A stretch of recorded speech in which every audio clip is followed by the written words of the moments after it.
To calculate the number of moles of the mass present in a solution, we have to follow certain steps. First, we need to see the information given. In this case, the volume of the solution is going to be one of the things that is given to us. The other one is going to be the concentration of the solution. The steps to calculate the mass of mole present is always the same. First, express the volume in liters or decimeters cubed, always. Do not forget about this step, it's very important. Then multiply the concentration given by the volume in liters. That is going to give us the number of moles. If they are asking for the number of moles, we are done. If they are asking for the mass, we need an extra step. The extra step is going to be calculating the mass using the molar mass as data. We use normally these two triangles to remember the formulas, where molarity is the number of moles over volume and the number of moles is the mass over the molar mass. So in this case, in the first one, we are going to use the number of moles, that is going to be equals to molarity times the volume, and in the second one we need to calculate the mass based on the number of moles and the molar mass, so we are going to again calculate this one. In this first example, they are asking us to calculate how many moles of solute are present in 2 liters of a solution 0.5 molar. So the volume is 2.0 liters, which is going to be the volume given in liters, and the solution has a concentration of 0.5 molar. So with these two, we can calculate the number of moles. The number of moles then of solute is going to be the molarity times the volume in liters.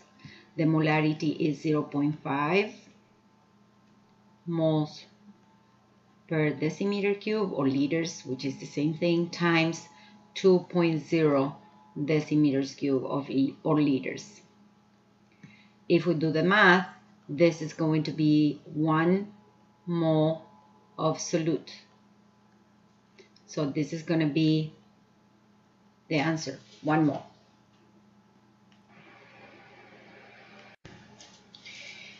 In this second example, they ask us to calculate how many grams of sodium chloride, which is NaCl, are necessary to prepare half a liter.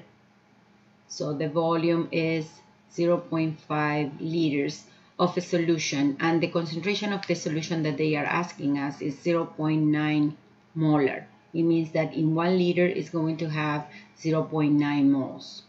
The sodium chloride molar mass is 58.5 grams per mole. If you do the calculations, it's going to be 23 for the sodium plus 35.5 for the chlorine. That gives us 58.5 grams per mole.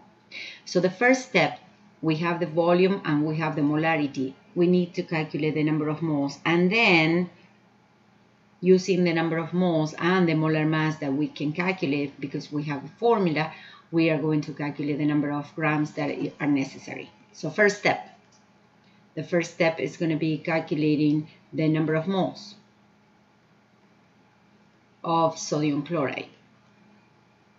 The number of moles of sodium chloride are going to be given by the molarity times the volume in liters. We already have the volume in liters. We have the molarity, so we can calculate that. 0.9 mole per liter times 0.5 liters. Liters go with liters, and the number of moles of sodium chloride are 0.45 moles of sodium chloride. So we are done with the first step. Now we are going to go to the second step. From the number of moles and the molar mass that we have, calculating the mass. So the second one, calculating the mass, is going to be the number of moles times the molar mass. So mass is number of moles times the molar mass. In this case, the number of moles is 0.45 times 58.5 grams per mole. We forgot to put mole here, so we can cancel mole and mole, and the answer is going to be in grams.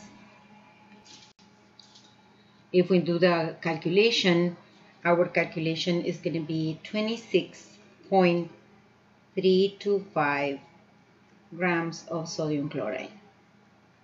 It means that we dissolve 26.325 grams of sodium chloride in 0.5 liters, and we are going to obtain a molarity of the solution of 0.9. In this last example, we need to calculate how many grams of magnesium sulfate are required to prepare a volume that is not in liters of a solution 0.1 molar. So the first thing that we have to do is to pass these centimeters cubed to decimeters cubed. So 50 centimeters cubed is equals to 50 divided by 1000. Decimeters cubed or liters is equals to 0.050 decimeters cubed or 0.050 liters of solution. The other thing that we have to do is to calculate the magnesium sulfate molar mass, but that is going to be in the second step. So with these two, the volume in liters and the molarity, we can calculate the number of moles. The number of moles then is equals to the volume times the concentration. In this case, the volume is 0.050 liters times the concentration 0.1 molar. So the number of moles is equals to 0.0050 or 0.005 moles of magnesium sulfate. Now, we do not have any balance to measure moles, so we need to pass these moles to grams because they are actually asking us for the mass instead of the moles. So the next step that we have to do is to pass these moles to mass, and we need for that the molar mass, because the molar mass times the number of moles is going to give me the mass that we need. So the molar mass for the magnesium sulfate is going to be 24.3 for the magnesium plus 96, which is 32 plus 68 from the oxygen, 96. That is going to give us 120 grams per mole. So the molar mass times the number of moles is going to give me the mass that we are looking for. So the mass is equals to the molar mass times the number of moles that we calculated here. So this is going to be 120 times 0.0050, and the unit is going to be in grams because this is grams per mole and this is mole, which can be cancelled, so the answer is going to be in mass. Doing the calculation, we're going to see that the mass required is 0.6 grams of magnesium sulfate.